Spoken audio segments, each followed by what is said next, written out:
Hello people, once again it's 3 o'clock in the morning and I'm going to do something a little bit different today than what I normally do.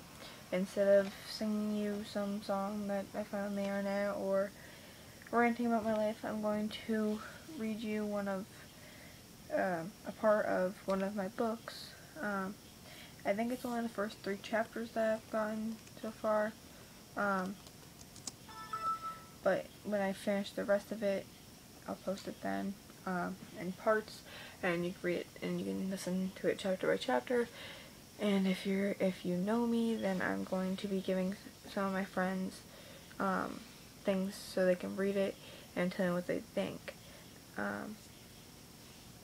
So yeah, it's called Out of the Black Into the Green, and I hope you like it.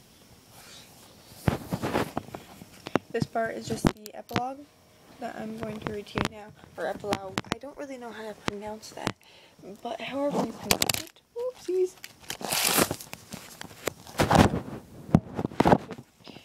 Alright. A blur of brown flashes across the road in front of the blue 2006 Chevy. With a screech of the brakes, the man in the front seat turns the steering wheel hard right, and this is the beginning of the end. Gotta stop doing that.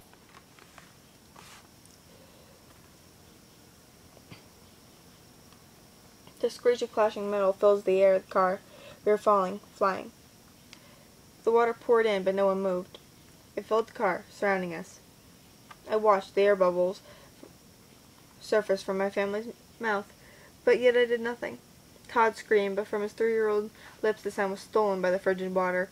My lungs screamed for air, so I sucked in a breath. The cool water felt hot, like hot acid in my chest. I kicked and clawed at the water around me. I fought hard. I broke surface and sucked in a huge breath and coughed up the water, then dove back down into my would-be watery grave. I pulled and pulled at that door, but it wouldn't budge. I watched my little brother fight, but not hard enough, and even though my parents tried to help, they soon became still, and everything went black. Chapter 1. Everything is white here, sterile, sickening. I stare at the white walls and the white coats and the white sheets and my pale white skin. Pale, tinted almost blue, frozen. That's how I felt. Solid. Frozen, cold, solid. Faceless creatures worked over my body, fixing what was damaged by the crushing metal and freezing black waters. But I felt nothing. The only thought that passed through my mind was how white everything was. I couldn't move anything with my eyes. I felt like an intruder in my own body, but yet I couldn't leave. Faceless creatures tried to talk to me, but I couldn't register the words. They sounded so far away, though I knew they were only feet from my body. I couldn't talk back, couldn't make my brain work long enough to form words or even sounds. And that's the worst. The black of the river returns and everything is murky and dark. And I miss the warm reds and browns of home. I miss the pale blue of my room. I even miss the sterile white of the hospital. Everything is better than black. I feel it surround me every time I close my eyes. The screech of metal fills my ears again. I breathe in the hot acid water again. I wake up thrashing and screaming, and the creatures come to settle me. Soon enough, the faceless creatures start to come into focus. Their outfits stir a memory, but I can't remember why. The white trench coats, and the light blue pants, and the different colored long shirts. The room that I'm in makes me feel a twinge of memory, but it's not quite clear. I feel like I should remember this place, or at least why I'm here, but I can't. A murky fog is clouding my head, and I can't wade through it. It's too thick. Soon the creatures I start to recognize as people. Then I connected with the word nurse. Take me to another sterile white place. This one has bars and soft walls. It has more locks and less people. They take me for walks, and they try to get me to eat, but I forget how. I forget how to speak, and think, and breathe. I have to remind myself constantly to take a breath. The doctors are worried, so they hook me up to machines that will do some of these things for me. I breathe and eat from tubes, but thinking, that's a challenge, so I don't do it. But after a while, I realize I've started remembering things in my sleep. Bits and pieces of my life, but nothing significant. Then the creatures start sending me to a new thing called therapy.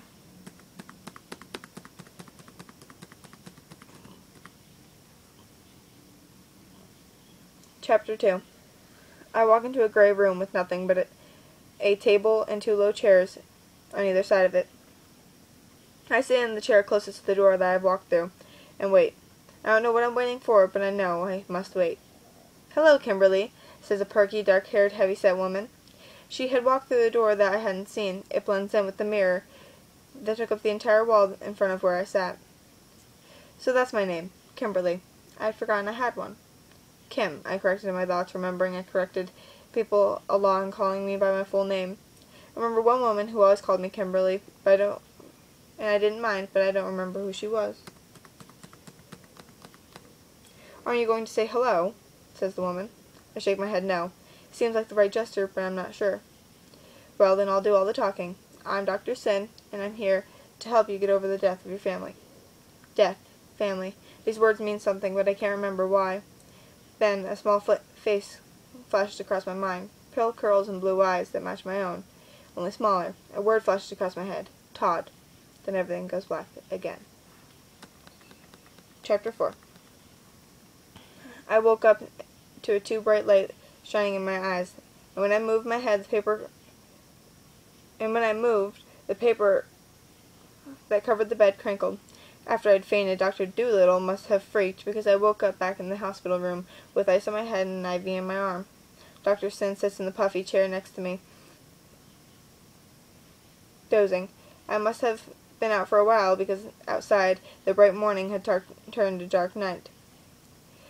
I lay in bed trying to watch the images move across the small TV hung in front of me, but I still can't focus enough to pay attention. My brain is still fuzzy, but it's warm there in my mind, comfortable. No one can reach me there, and that in itself is a blessing anymore. People are always in my barred room, poking and prodding me to speak, to think. I wish they would understand I can't. I don't remember how to form words, and even if I did remember, my brain doesn't let me do much these days. Dr. senses me staring at her and slowly opens her eyes. "How are you feeling, sweetie?" I take a personal inventory.